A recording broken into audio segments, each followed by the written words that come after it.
Welcome to the True Connections Recovery Podcast. I'm Brigham Elton.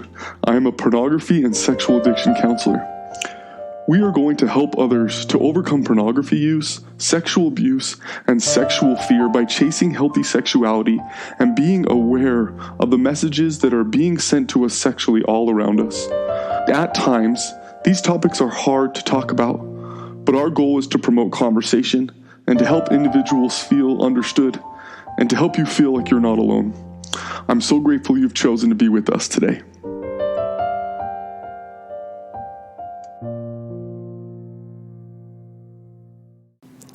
This is part of our Read With Me series. We will be reading a book called Talking to Your Kids About Sex by Dr. Laura Berman. This is one of my favorite books because it really gives some clear direction about when and what to be teaching our children about sexual intimacy. We will go over this with about a chapter every episode. This first chapter, though, is going to be split into 2 different episodes. Some things to really look for in this first podcast is how to teach about the body, and especially how can we help our children to gain a positive perspective of their body from a very early age. If you would like to read along or read before you listen to this podcast, this first episode goes through page 1 through page 34, and again is focused on learning about the body. If you would like to purchase this book, there will be a link in the description of the podcast.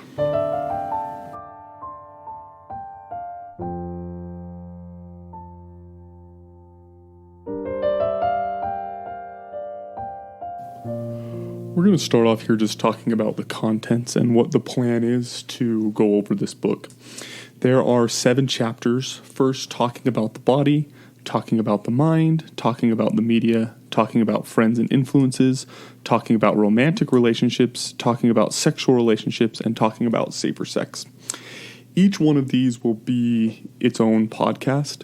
The only one I'm anticipating of splitting into 2 is going to be this first one, talking about the body. She opens up on the second page talking about how hard it is to talk about sex, and that how over and over and over, like we've all had this fear, but yet know how important it is. She then notes many parents opt to keep sexual knowledge under lock and key. And so our children grow up much the way we did, hearing about sex in the schoolyard, hearing half-truths and urban legends, and eventually discovering sex through their own experience, for better or worse. I think this is such a true principle. Your kids are going to learn what sex is. It's built into us. We care to learn about that, all of us. And so, we can be our child's educator. If not, we are choosing to let someone else be the only educator. The truth is, our kid is going to get sexual messages no matter what at the schoolyard, from media, from pornography. I want to compete with that. I want to be talking about, like, these are my values, these are what I believe, this is what sex can be in your life. And I think as a child understands what sex can be and how phenomenal and connection-based it can be, it's easier to look at something and go, oh, that's fake. Because they know better and they feel empowered by that knowledge. In her next section here in the introduction, she talks about how to empower children. And she points out some things that I think are very important about this just say no tactic that our Puritan culture really upholds. She says, we teach them to just say no and sex is bad, yet fear tactics only work so long, especially with naturally curious, hormonally driven teens who live in a world that features sexual imagery everywhere. And when you teach children, even subconsciously, that sex is bad, that they should be ashamed or frightened of their natural sexual urges, it causes them to place a low worth on their sexuality and their bodies, which can lead to a lifetime of sexual difficulties and poor sexual choices.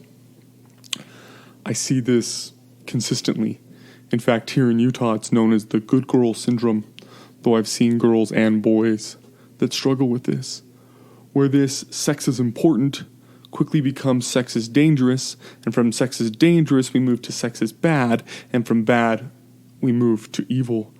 And then, when we have these natural sexual desires to connect, all of a sudden we're starting to see ourselves in a different way, and we're starting to put low worth on sex, and also low worth on our bodies, thinking that those things are trying to control us.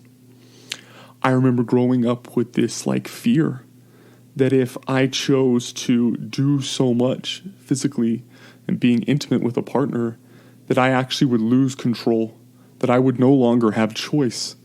And that is not true. Yes, our choice may get harder, but we always have choice.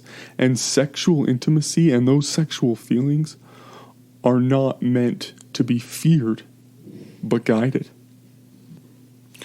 We protect our children when we empower them with information and confidence. And that is our goal here, is to empower our children with information and confidence that they can choose, and if they fail, they can try again, and it will not be the end of their world. This book is going to empower parents. She talks about it, telling us how to teach at each stage of childhood. And then she talks a little bit about this progression, starting with talking about the body, including accurate anatomy and knowledge about gender, moving through all major topics. It's going to be really important that as you listen to this series, or as you individually read this book, that you are conscious of what is your sexual perceptions, what are your beliefs, where are you standing with sexual intimacy. I want to read this next section that starts in using this book, and it talks about comprehensive sex education. A key point about comprehensive sex education is that girls and boys should learn the same things. This means that your son should know how a girl's body works, and your daughter should understand how a boy's body works. This can help remove the mystery from sex and makes it easier to transition into more complex sexual lessons as your child grows. And despite traditional stereotypes, information on a healthy body image and sexual protection and pregnancy is as relevant to boys as to girls. And information on self-stimulation and open communication is as relevant to girls as to boys. I see a lot of parents trying to split up their sexual education where the dad teaches the boys and the mom teaches the girls, and that becomes a real struggle. It's so important that we can talk with anyone of any gender about sex. And as we have this understanding of what the body really is and how it works, we start to feel more comfortable and safe with our partner. It's amazing to me how many anatomy facts are just misunderstood. It's interesting when I go to schools and I speak to schools and I hear things kids are saying about sex and sexual organs. And they're just these mysterious things. Yet the confidence, again, and the knowledge that comes when we choose to comprehensively teach about puberty, about bodies, and about sex, and about relationships, we really empower our child. One of my favorite parts of this whole book, and why it is probably my favorite book to teach parents how to talk to their kids about sex, is these assessing your values sections. I think these are so important to look at where we are. Because when we own where we are, we can control where we're going. And so I think it's important to not only consciously think about what the right answer is, but also think subconsciously, how does my body and emotions react to this? And take honest inventory of self. We're going to go over a couple of these questions, and we'll talk about some experiences I know about from other people, or maybe even my own. But again, I would love if you looked through these questions or just listened to these and thought individually about them, and then spoke with someone about what your beliefs are. First off is this exploring the body. Identifying your thoughts and feelings about your body will illuminate any insecurities, so that you can make a conscious effort not to pass these on to your child. How do you view your own body? Is it a source of pride, discomfort, or worry? Second, what do you love about your body? Third, what would you change about your body? Fourth, how do you care for your body? Fifth, when do you think the appropriate time to learn about the genitals is? 6, what terms did you use growing up to describe your genitals? 7, have you ever worried about the appearance of your genitals? Do you think it's important to feel good about your genitals? 7, what early lessons did you learn about the body, spoken or unspoken? Were you taught to be open about the body or to cover it up? How has this influenced the way you think about the body as an adult? Finally, when did you first learn about conception and birth? How did this knowledge impact you? The one I would like to talk about today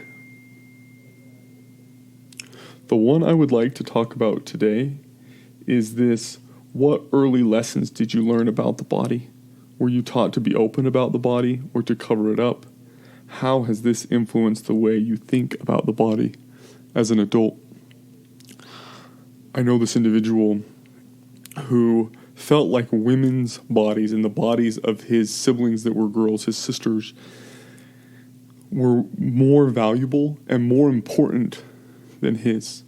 He remembered that being stress in his home, that the way a woman dresses really matters. She has to cover up her body, and that her body was kind of dangerous to men and also had more power and worth. And that started to make him believe that his body didn't matter quite as much, right? And subconsciously that allowed him to accept taking mediocre care of his body. That really affected him. And now it spreads, right? Like he talked about with his own kids, that like he wants to help everyone feel like their body matters and that it's a gift and that it is something that they can take care of and that it has import, right? This mindset is something that he's consciously having to change, consciously choosing to change in his home and not pass that perception on. The next section asks us to assess our values on touch, and it wants us to have an equal balance between thinking about what touch is good and how it connects us and helps us to feel safe and loved, and then also what touch we believe is inappropriate. Some of my favorite questions from this section are these: how important do you think affectionate touch is, and what role does it play in defining your self-esteem in your relationships? I love thinking about this, about how positive touch is affecting our view of self and the way that we view others and our connection to them. Next, how physically affectionate are you and your partner in public and in front of your child? I really believe in open physical affection. I think that's very important, that a partner gets that touch in public for them and their confidence, but also that our children see that. I think it helps them to feel safe, even though they may cringe a little bit. But I think that is a learned response. And the more that we can reaffirm our connection and our us unit to our children, I think the better. Finally, how would you respond if you saw your young child touching their genitals in public? Would you be embarrassed, worried, or calm? This is something I ask parents to think about and deal with often, partially because they can pre-emotionally process this moment so that when they see this happen, that a child doesn't respond with like fear or this part of me is bad. I actually watched a situation like this happen in a grocery store where we were in line and there was a little girl who was probably like 4 years old, and she had her hand down her pants and was touching herself, and there was a lot going on for this mom while she was trying to check out, and she noticed and she goes, "Hey, what are you doing? Get your hand out of there," right? And that message just got sent. What you're doing is bad.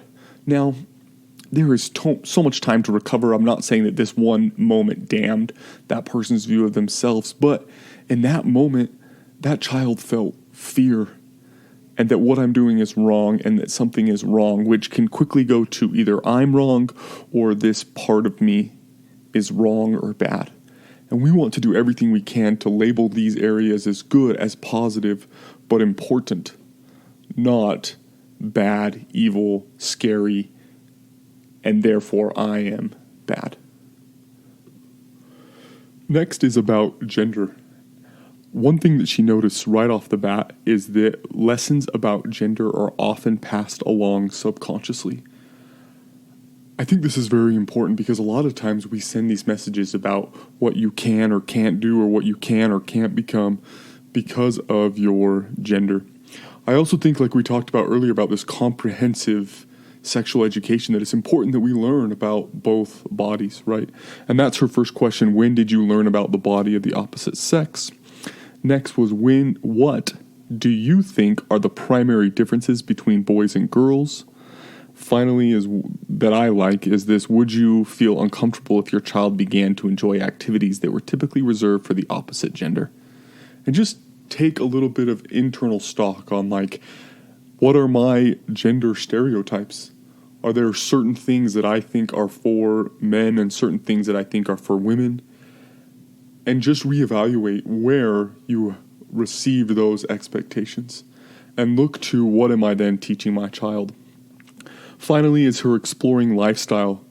A lot of this is talking about, like, what are we subconsciously saying about the body, right? What physical components are essential for a healthy lifestyle? What value do you place on sleep, exercise, nutrition, and affection?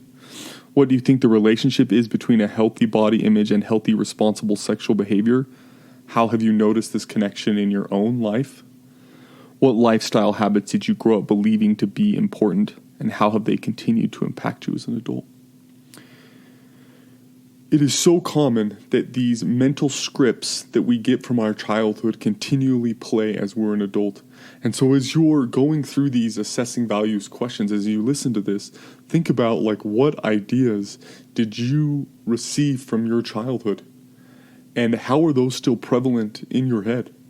And are they the scripts that you choose? Are they the view of your body that you choose? Are they the view of sex that you choose? And then look for, what am I passing to my child?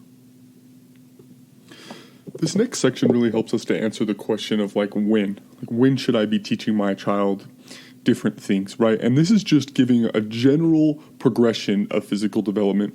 Overarching over this, I would give some advice that, like, your children will ask for the information they're looking for. And if you watch for it, you can see when they've got their question answered, and that's all you need to really give them, right? But I think looking at, look, this is how the body changes, I think really can help us give an idea of, like, when to talk to my kids about what. It starts off with this, like, 0 to 2 years old thing, and it starts to talk about that, like, it's common for a child to touch their own genitals at this point. Like, you've seen a baby just, like, stare at their hand and all of a sudden realize, like, oh my gosh, this is mine, you know? It's kind of the same thing, right? And that touch is soothing, and it's not really unnatural. As a parent, I would suggest just doing nothing about it. Then it moves to this 2 to 5 years old. And here they're starting to grasp that, like, there's a difference between men and women. And they'll define a lot of things by that, right? They'll define a lot of things by, like, being a boy or being a girl, right? And it's like, oh yeah, this is my imaginary friend Luna and she's a girl or whatever. But that is part of their, like, who am I? And they're starting to kind of settle into this, who am I with their gender identity, right? They are probably still touching their genitals at points, whether it's uncomfortable or whether that it's a self-soothe. And they might start asking some introductory questions about sex, like where do babies come from or things like that. And, like, they're ready for those answers. They're ready for your values on some, like, touch, whether it belongs in private or whether it's a public thing. They may be ready for a little bit of basic answers about what is sex and where do babies come from, right? And just answering them questions that they have, right?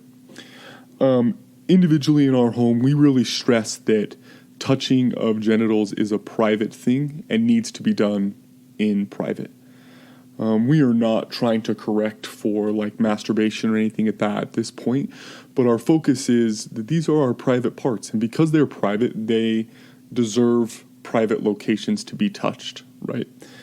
Then we move to 6 to 9 years old, right? And this is where we're hoping to teach the basic mechanics of sex, pregnancy, and birth.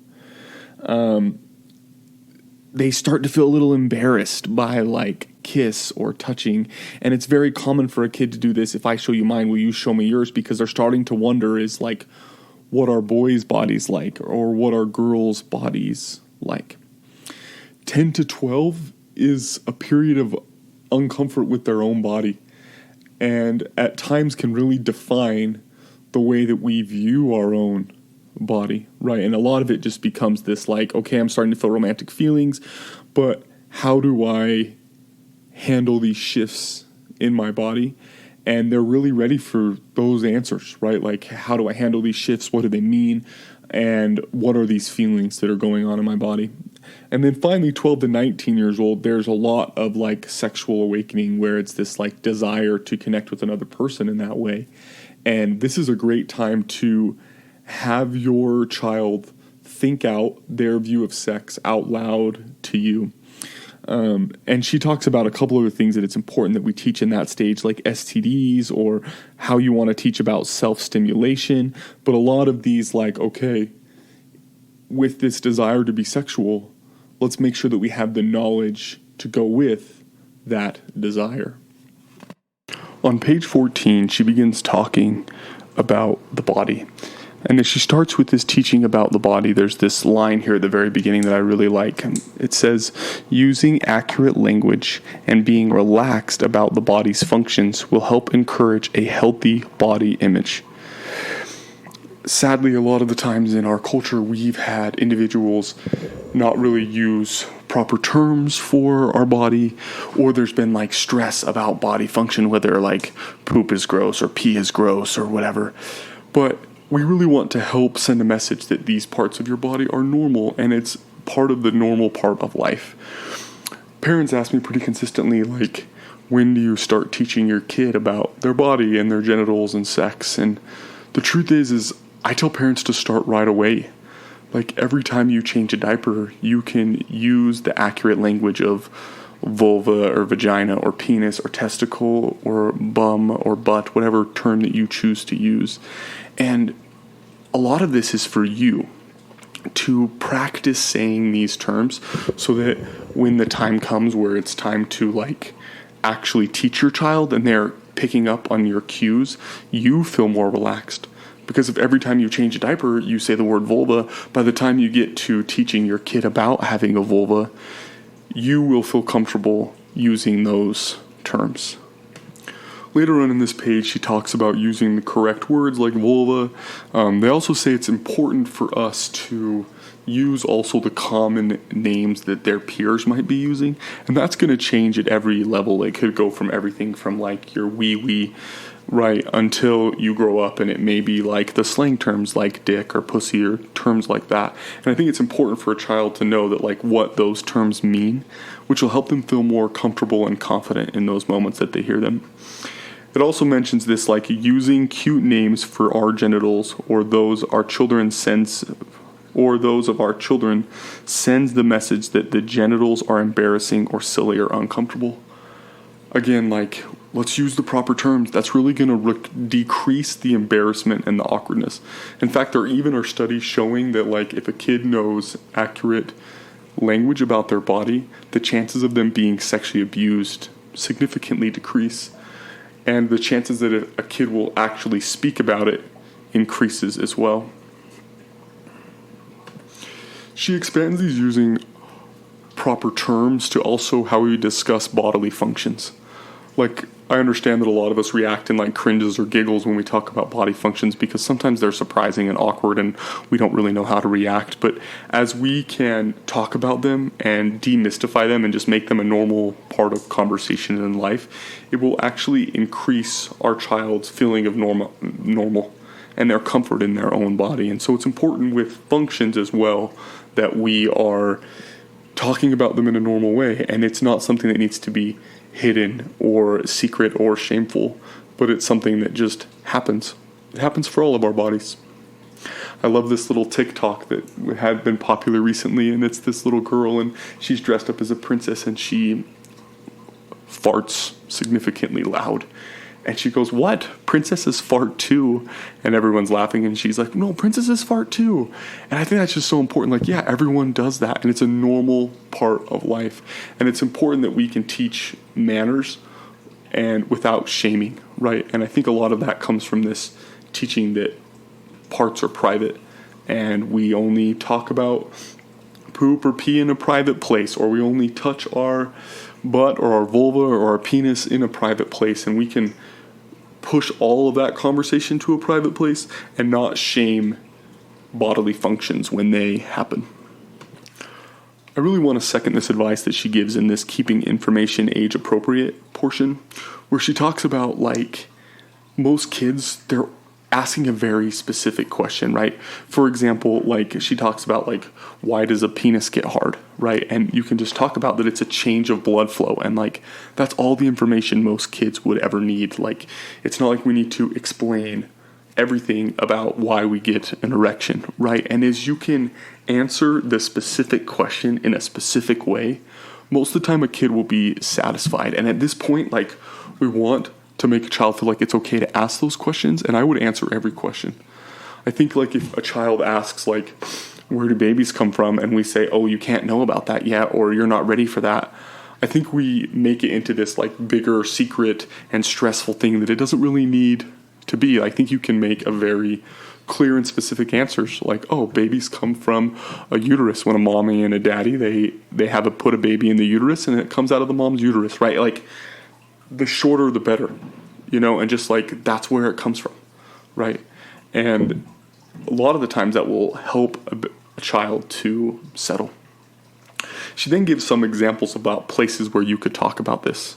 I think the changing table is a really natural one and a great one to start. And if, as a parent, you start there, I've noticed when I started there, my comfort in talking about these things in other areas really started to transfer. Like, it didn't just stay at the changing table. Like, I got more comfortable talking about it, and then it happened naturally in other places as well, not just at the changing table. It's natural that your child is then eventually going to bring these up in a little more public places, right? And I would do all I could to make those conversations as private as possible.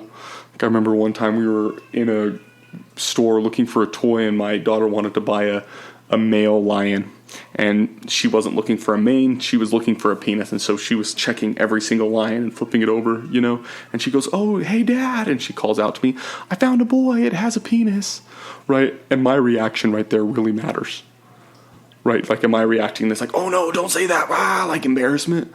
Or can I react in a way that's just like, "Oh yeah, that's true, like, it is a boy," right? And so I just got close down with her, and I was like, "Oh yeah, good job, you found it." And I think, especially in public, is not really the time for correction. And if we have to, then I think that correction can be as private as possible. I love the direction on page 18. And also having the diagram on page 19 is really helpful. Like, even in the conversation that you have with your child, like, that gives your child another place to look. That it doesn't have to just stare at you, right? And that can be very helpful. On page 18, it talks about this conversation being between the ages of 4 and 6, where you are more formally teaching what are the parts of the female body, what are the parts of the male body, with very simple and specific explanations of what each part is and what it does. Again, we want to keep this as simple as possible, right? And it's easy for us to over-expand, right? Like, when we talk about a penis, we could talk about, like, that it gets erect, and then, like, that a man ejaculates and he puts it in a woman's vulva. Like, all that stuff isn't super necessary yet, right? Like, I think this is the point where we talk about, like, this is where a man pees from, right? And, like, we don't really need a huge explanation because that's not really in our kids' wheelhouse quite yet. I like here how this can affect your child, right? And I just want to read this list. After this lesson, your child is more likely to feel comfortable, secure, and relaxed about his or her body. Find it easier to talk about pain in the genital area. Remember that his or her genitals are private and should only be touched by himself or a caretaker in private. Be protected against sexual predators who target children that don't feel in control of their bodies. Take responsibility for his or her own body, including health and safety. Develop a healthy body image as he or she moves into adolescence.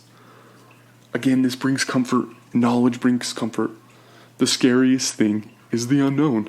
And if our child doesn't know what it's like, then it brings a lot more like fear and sometimes even thrill, which can sometimes fuel this like sexual curiosity, right? When at this point for a kid, we're just trying to teach them about a body and help them to feel comfortable with their own body and with the bodies of others.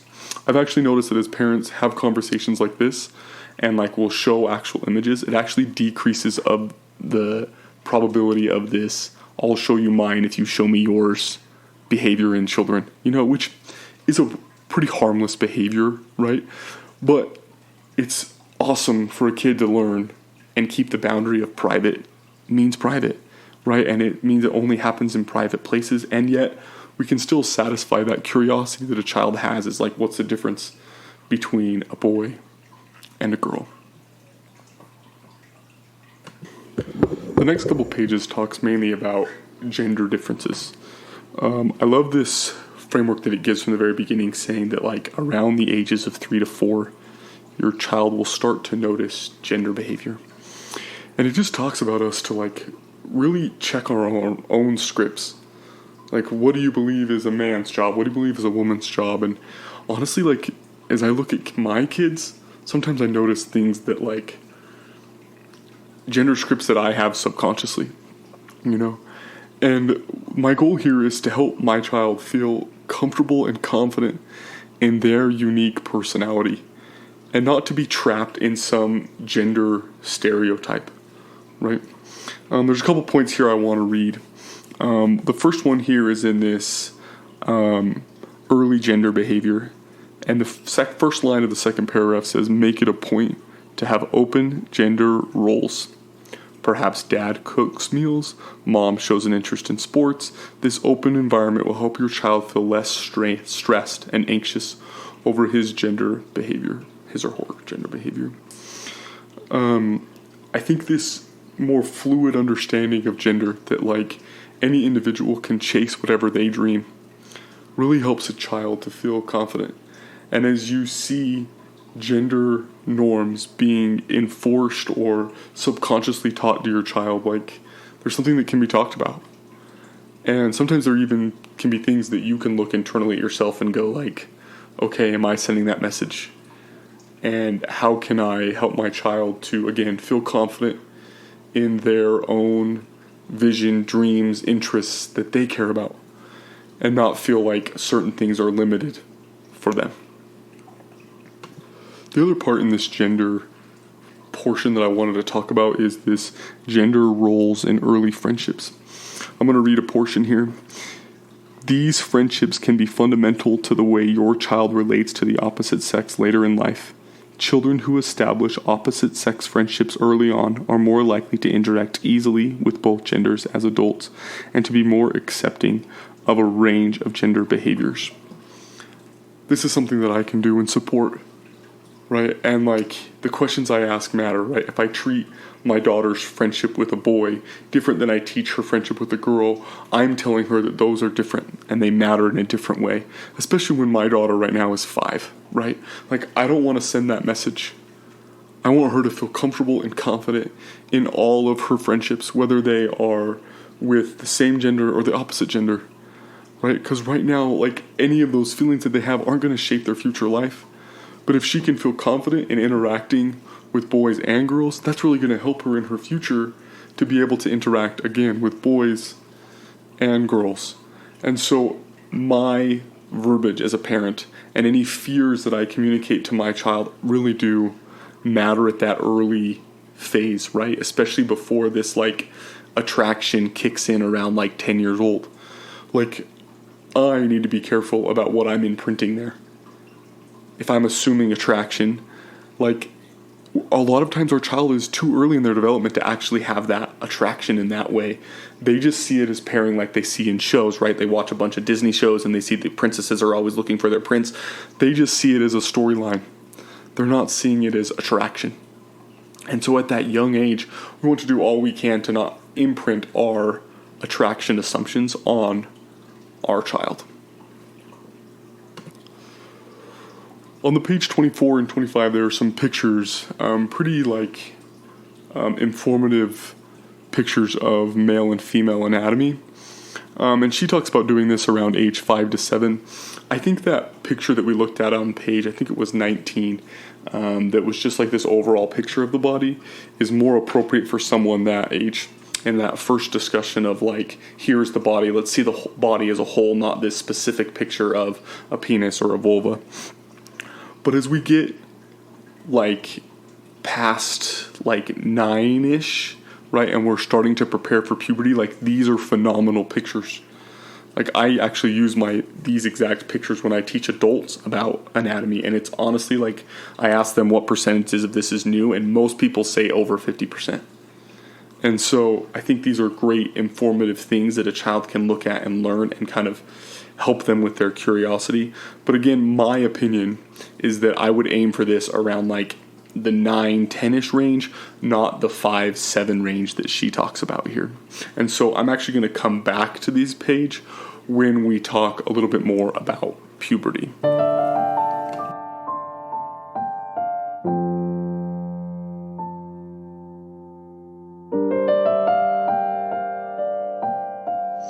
Thank you so much for being here with us today.